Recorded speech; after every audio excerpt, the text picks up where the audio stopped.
Our problem solving skills actually come from creativity. You have to find solutions immediately. My survival as a woman with a disability definitely relied a lot on creativity because I landed in situations, for example, if I'm locked in a room, it's too up high and I can't open it, how do I solve that? I'm locked in. So creativity comes into play and you bring all these ideas together. You immediately have a mindset that's of abundance because you need to create something. The abundance is from ideas, from inspiration, from memories, from experiences. You put them together and you're like, okay, I've got this little hanger, let me put it together and use it.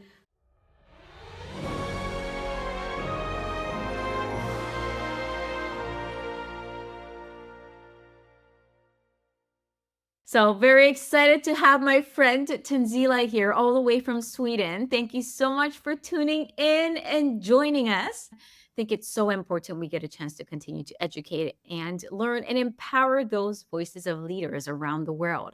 You have done so much and continue to do so much, which is so inspiring to hear your innovation. You've found innovative ways to tap into not only being advocating for disability and accessibility, but just innovation and creativity in general. What did you want to do later on in the future, and what type of jobs were you interested? I was always very sure about being very entrepreneurial.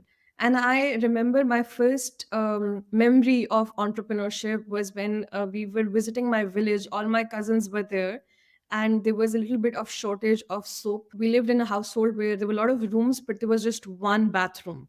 So my cousins needed extra soap, and I had some extra. My mother wanted me to just give it to them. I said, no, I'm going to sell it to you. I became notorious overnight.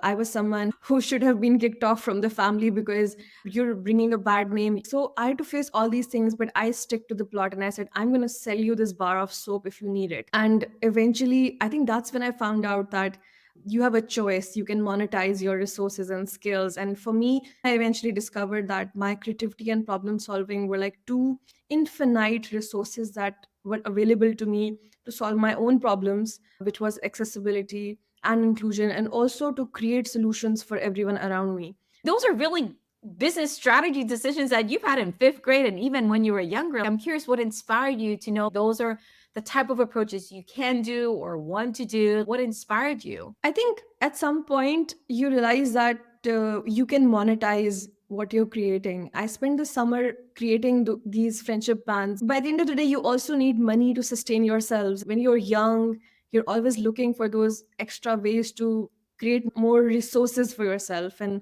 I really wanted to empower myself financially at a young age. So friendship bands was something that was very natural because I learned to make them with my cousins or with my friends. So it was something that came together very organically. But one has to have the eye and vision to look for the right ideas and the right market. How do we be a better ally, empathize and understand, make the world more accessible?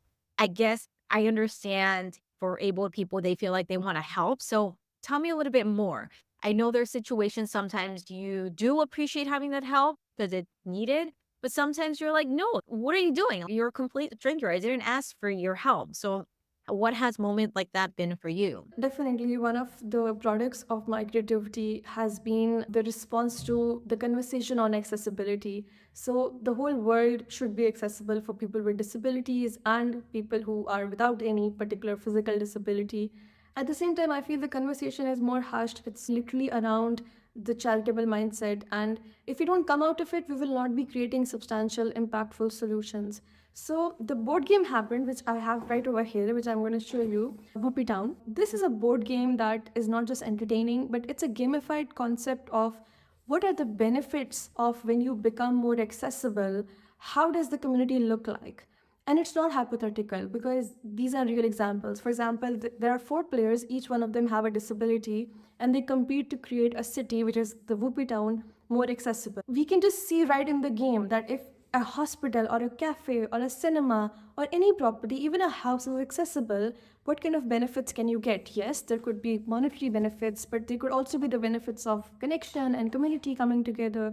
At the same time, on the parallel system, what are the consequences of not being accessible? So that's where the legal system comes into play. And I've not seen a lot of countries use the legal system to create the narrative on accessibility that there could be penalties. So in this board game, you roll the dice, you land on properties, you make them accessible for each other. So if I land on your property and you're catering to my disability, which could be a ramp, or if I'm hearing impaired, the sign language, then I give you business, I give you money, I come to your property, I enjoy it.